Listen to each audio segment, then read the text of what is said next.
Hello guys, welcome to my channel. Episode की शुरुआत श्रीकांत से होती है। वो कुछ आदमियों को लेके आता है और एक नोटिस उसके साथ रहता है। कार्तिक और सुरभि ने उसे पढ़ा और लता से कहते हैं कि अगले 24 घंटों में इस जगह को खाली करने का नोटिस है।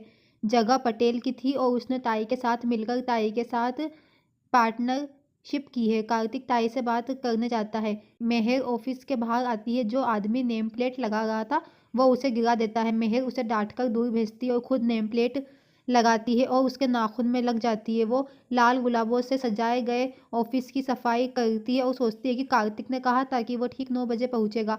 वो सोचती है कि उसके आने में केवल 5 मिनट बचे हैं। ताई पटेल से कहती है कि उसे मंदिर से मिलने वाले पैसे के अलावा किसी और चीज़ की परवाह नहीं है।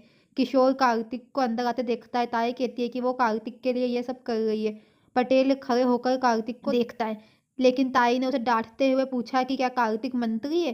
कार्तिक ताई से कहती है कि उसने जो कुछ भी किया है वो सब उसने सहन किया है, लेकिन वो वहाँ अकेला नहीं रहता। 200 और फैमिली वहीं रहती है। वो कहता है कि उसने ताई को वो सब कुछ दिया है जो उसके पास था। अब वो ये सब क्यों कर रही है? उसे भी खुशी से जीने का हक है। ताई कहती है नहीं, वो नहीं कर सकती। सुरभि ने वहाँ आकर उसका मूड खराब कर दिया। वो भूल सकती थी कि वहाँ 2-3 दिन जेल में रही होती तो उसने उस दिन उसे झुका दिया और ताई को झुकना पसंद नहीं है।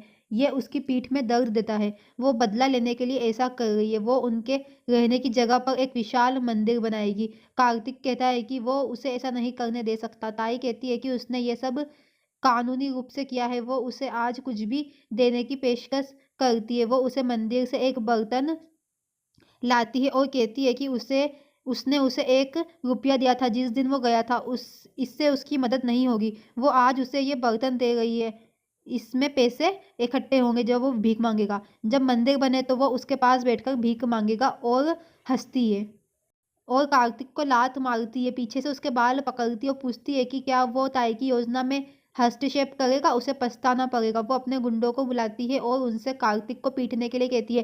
कार्तिक उस आदमी की छड़ी पकड़ता है और उसे मुक्का मारने वाला होता है। इतने में उसको सुरभि की बातें याद आ जाती है और वो उस छड़ी को छोड़ देता है। गुंडे ने कार्तिक की जमकर पिटाई की। वो ताई को देखता रहता है। ताई उससे पीटते हुए देखती है। वो अपने आदमियों को रोकती है और उन्हें उसे बाहर निकालने के लिए कहती है। वो कार्तिक को घर से निकाल देते हैं। ऑफिस में मेहर सब कुछ पकड़ लेती है और कहती है कि कार्तिक ने सच में गलत किया है। ऐसा नहीं किया होता। 11 बज गई है और उसने उसे इन्फॉर्म भी करने के बारे में नहीं सोचा। वो 2 घंटे से उसका वेट कर रही है और ऑफिस से निकल जाती है। घायल और पीटा कार्तिक वापस आता है। सुरभि और उसकी फैमिली कार्तिक को वापस देखते हैं। सुरभि उसके पीछे दौड़ती है और पूछती है कि ये क्या हुआ। कार्तिक कहता है कि उसने उन पर हाथ नहीं उठाया। वो कहता है कि 2 गलतियां कुछ भी ठीक नहीं कर सकती। ये उनकी गलती थी, लेकिन वो नीचे नहीं गिरा। सुरभि अंदर कार्तिक की मदद करती है। किशोर वहाँ पीछे आ जाता है। सुरभि कार्तिक की चोटों के लिए दवाई डालती है। वो कहती है कि अगर उसे हाथ नहीं पकड़ना होता तो वो उन्हें रोक सकता था। वो बहुत दर्द में है। कार्तिक उसका हाथ पकड़ता है और कहता है कि अगर उसने उन्हें रोका होता तो उसे पीटा नहीं जाता और उसे उससे ये प्यार नहीं मिलता। सुरभि उसे कंधे पर मारती है और उसे दर्द हो जाता है।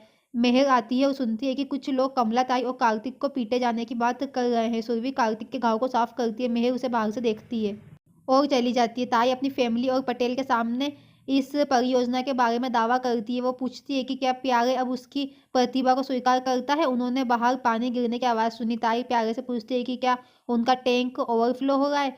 फिर वहाँ पे आदमी आते हैं। ताई पूछती है कि वो अंदर क्यों आ रहे हैं। वो मेहर को घर की दीवारों पर पानी फेंकते हुए देखती है और पूछती है कि उसे क्या चाहिए। वो यहाँ अपने घर में क्या कर रही है। वो पूछती है कि वो उसके घर में क्या फेंक रही है। मेहर कहती है पेट्रोल।